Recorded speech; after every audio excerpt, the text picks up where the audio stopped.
Now I'm standing near a fallen carport off of King Hill Road in Addison. The couple who lives here tells me they usually store their camper under there, and now they think that last night's tornado has cost them $10,000 to $12,000 in damage. Around 25 years ago, now 51-year-old Craig Yando raped a woman in Burlington. He will be released next week, living somewhere in Essex, and this has some members of the community feeling concerned. This here is the fourth set of flags that this resident off of Main Street in Isle Lamont has had to put up as they keep on getting torn down. And members of the community are getting worried because these acts of vandalism are starting to get more dangerous. Yes, not taking the few extra minutes to clean off your car after a snowstorm can be dangerous and can possibly land drivers a ticket of over $100. Yes, Stu and Alice families have been walking around here since 9 a.m. this morning. And one really popular game, one really poppin' game, I should say, since we've got balloons here for kids, was this dart game. As they were waiting for the rides to open this morning, a lot of kiddos stopped on by here. I've got my man Rich here. He's been here working hard since 9 a.m. this morning. I've got my darts, and we're gonna see if I can win something. All right, Rich, here I go. Oh, that's one. Oh, that's two. Okay. Oh, three. Wow. Oh my goodness. Three. And I won. What did I win? Take that home to keep you company. Oh, thank you so much, Rich. I just won my first prize of the day. The village president says many out-of-state students use this Amtrak station to visit nearby colleges. However, when they arrive to see chipped paint like this and nearly no lighting at nighttime. Yes, Carrie-Anna's mom tells me the two young sisters were inseparable. They enjoyed hitting the dance floor and playing with their brother Jacoby. Jacoby Kuchar. Yeah, and then they always tried to hold the chickens and then they would just run away. Remembering a summer full of fun. I want people to know that they're just really great siblings. And they're really good at dancing. And then that's one of her and her best friend that she goes to dance with. She also lives right next door. The 8-year-old shared many memories with Carrie-Anna and Kelsey, along with Dad Jordan and Mom. The blended family always making the most of their time together. Oh, it's her first Christmas.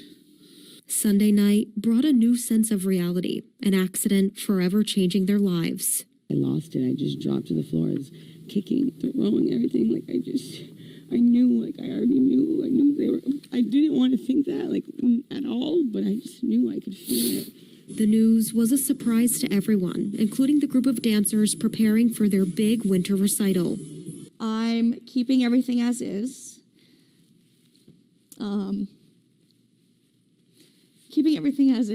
And Kelsey had partners through a lot of her dance, so I want to just keep that space there.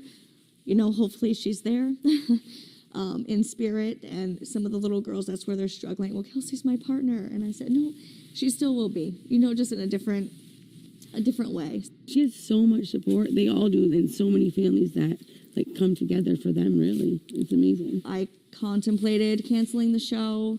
I just am trying to think of what everybody needs right now, and I think that the girls would want us to continue with the show.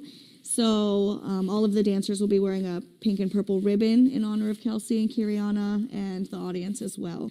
As tributes to the girls keep coming in, Jacoby will always have a way of keeping his sister's memory alive, and will always keep those memories right alongside him. I got something to say. Oh, you gotta say it. I know he's gonna say it. Kara, I gotta say something to you. Wanna go?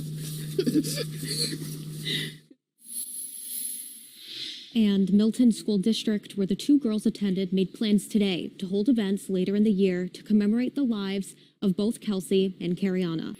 It may be an apartment building now, but childhood abuse survivor Brenda Hannon says nothing could ever disguise what she says happened to her inside of St. Joseph's Orphanage decades ago. Those apartments and condos they're building at the old St. Joseph's, you couldn't give one to me. I wouldn't live there for anything. Countless reports of childhood sexual and physical abuse have come to light from survivors like Hannon, saying they have been silenced for too long and they won't be anymore. No abuser is ever going to be able to hide behind the statue.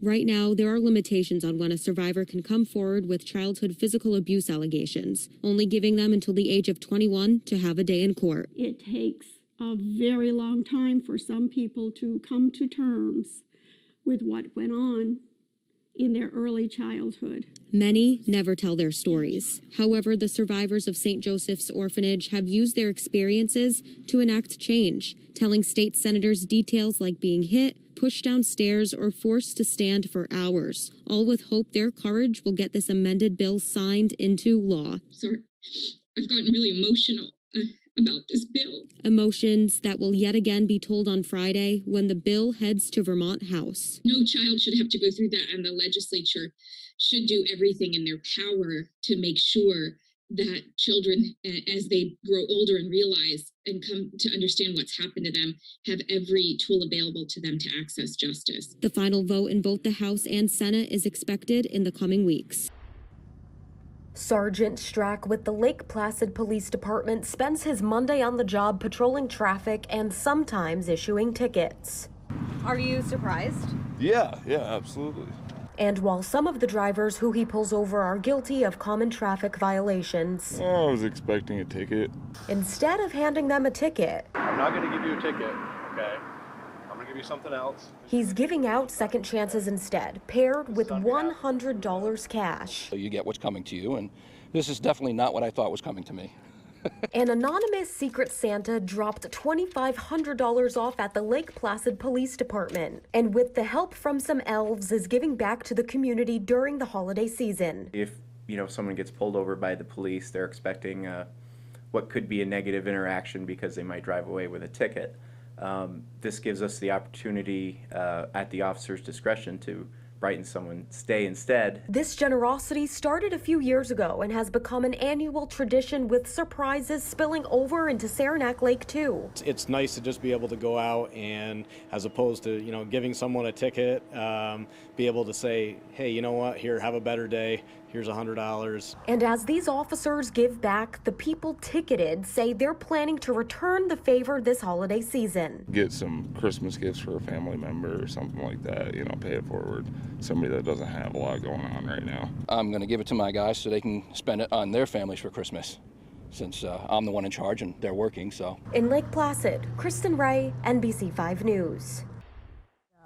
Right there, baby girl. And her eyes are kind of open. Kalia Brummer remembers the 135-day wait until her new baby sister Freya came home from the hospital after she was born 3 years ago. She had a lot up against her in the first year and a half or so of her life. Freya Pike was born with trisomy 18, also known as Edwards syndrome, a rare condition that causes developmental delays due to an extra chromosome. Most children with trisomy 18 don't live past their first year of life. Freya's been through so much, she deserves a prize or an award, basically. Little Freya has undergone heart surgery, a liver resection, and 4 rounds of chemotherapy after a liver cancer diagnosis. While the syndrome has given her a different life than most other kids her age, there are still things she enjoys doing just like any other 3-year-old. She loves music. Any movies that have music and lights, singing and dancing. She loves to sing. To dance, sorry. She loves to dance. I pick her up and dance with her. And now she'll be getting to do something with lots of lights and some holiday music. Are you excited for Friday? Yes. You get to light up the Christmas tree? Yeah.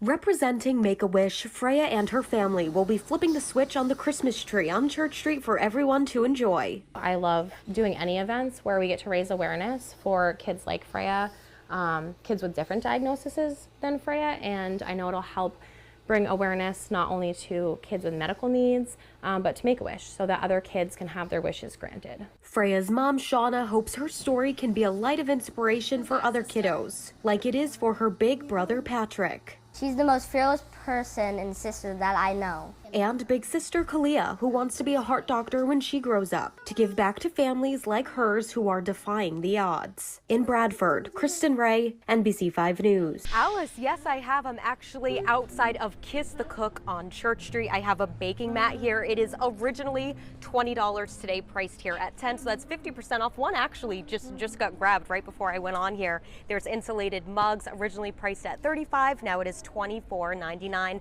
This is just one example of the many sales people can find as they're walking along. Although the FISU games don't officially kick off until Thursday, walking around Lake Placid today, I've seen a lot of people rocking their FISU game gear, which is signaling an early boost for businesses here in the area.